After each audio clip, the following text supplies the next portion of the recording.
Parmi les 7 assembles, il y a une assemble qui est la meilleure de. Cette assemble est celle des frères et sœurs de Philadelphie. Le Seigneur dit, bien qu'ils soient peu nombreux, et que leur force soit petite, mais parce qu'ils gardent la vrille du Seigneur, alors le Seigneur va leur ouvrir une porte pour qu'ils aient la bénédiction de prêcher l'Évangile. Lisons ce que le Seigneur dit ainsi, crie l'ange de l'assemble de Philadelphie. Voici ce que dit le Saint le véritable, celui qui a la clé de David, celui qui ouvre et personne ne peut fermer, qui ferme et personne ne peut ouvrir. Le Seigneur dit ainsi, je connais toutes tes œuvres. Bien que ta force soit petite, tu es reste fil mavri. Et tu n'as pas renié mon nom. C'est pourquoi vois, j'ai mis devant toi une porte ouverte, qui est la porte pour prêcher mon évangile. Et cette porte, personne ne peut la fermer. Voici, ceux de la synagogue de Satan, qui se disent juifs, et ne le sont pas, mais qui mentent. Je les ferai venir se prosterner tes pieds, et ils sauront que je t'aime. Ce sont les frères et sœurs de Philadelphie.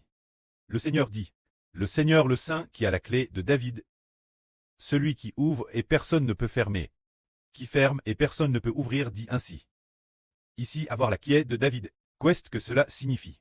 Nous savons que David était un roi, de l'époque de l'Ancien Testament.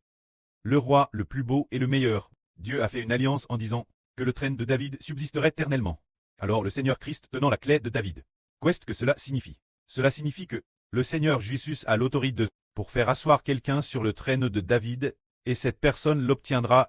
Cela veut dire que le Seigneur Jésus a l'autorité pour que nous soyons avec le Seigneur, assis sur le trône de David, au fil, parce que le Seigneur a la clé du trône de David. C'est de dire que le Seigneur décide.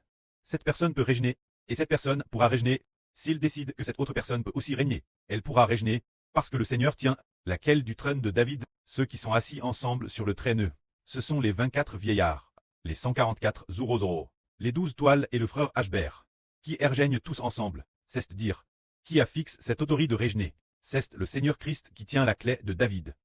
Le Seigneur Jésus peut décider qui peut ou ne peut pas être roi. Le Seigneur dit ainsi.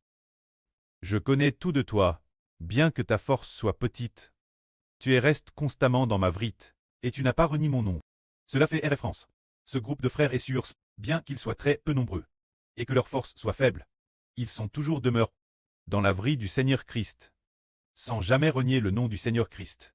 Jamais ils ne l'ont fait. Ils n'ont pas abandonné le nom du Seigneur. C'est pourquoi le Seigneur dit, vois, j'ai ouvert devant toi une porte, qui est la porte pour prêcher l'Évangile, que personne ne peut fermer.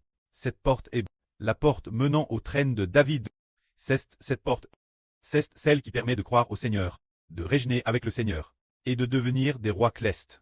Cette porte, le Seigneur en a donné l'autorité aux frères et sœurs de Philadelphie. Pour quelle raison? Parce qu'ils ont simplement gardé le nom du Seigneur, et n'ont pas renié le nom du Seigneur, vivant constamment dans la vrille du Seigneur. Le Seigneur a aussi fait en sorte que ceux qui se prétendent juifs, qui se disent vrais juifs, mais qui en réalité mentent, viennent se prosterner devant les frères et sœurs de Philadelphie. Ce qui veut dire que ceux qui se prétendent vrais juifs sont de faux chrétiens de nom, mais qui en réalité n'appartiennent pas au Seigneur. Tout comme le christianisme d'aujourd'hui. Ils prétendent, nous sommes chrétiens, mais ils ne cessent de persécuter le frère Hébert, et de persécuter les frères et sœurs. C'est pourquoi le Seigneur dit qu'ils sont de la synagogue de Satan, vrais juifs de nom, chrétiens de nom, mais en réalité des menteurs. Le Seigneur dit qu'il fera venir ces gens pour qu'ils se prosternent devant les frères et sœurs, afin de leur faire savoir que le Seigneur nous aime. Alors nous, ses enfants, lorsque nous régnerons l'avenir, ce christianisme qui se prétend chrétien, mais dont les membres ne sont pas réellement chrétiens. Ce moment-tel, ils seront sous nos pieds. Foule aux pieds par nous. Que la gloire soit auprès et au Seigneur. Amen.